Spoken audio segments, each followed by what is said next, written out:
ఢిల్లీలో ఓ మీడియా సంస్థ ఏర్పాటు చేసిన కార్యక్రమంలో ఢిల్లీ ముఖ్యమంత్రి రేఖా గుప్తా పాల్గొన్నారు. ఈ సందర్భంగా మాట్లాడుతూ గత ప్రభుత్వంపై మండిపడ్డారు.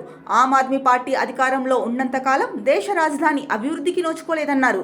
పార్టీ అధినేత అరవింద్ కేజ్రీవాల్ ప్రజల గురించి ఆలోచించకుండా శీష్ మహల్ నిర్మించుకోవడంలో బిజీగా ఉన్నట్లు ఆగ్రహం వ్యక్తం చేశారు.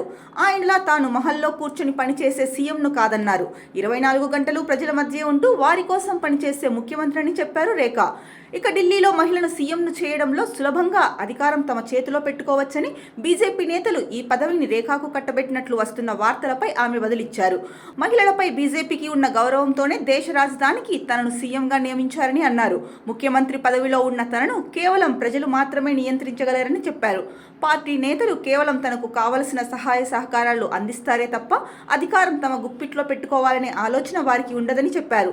తామంతా ప్రధాని మోడీ ఆధ్వర్యంలో కలిసికట్టుగా దేశ రాజధానిని అభివృద్ధి బాటలో నడుపుతామని విశ్వాసం వ్యక్తం చేశారు. అధికారం చేపట్టిన మొదటి రోజే శీష్ మహల్లో ఉండబోనని చెప్పాను.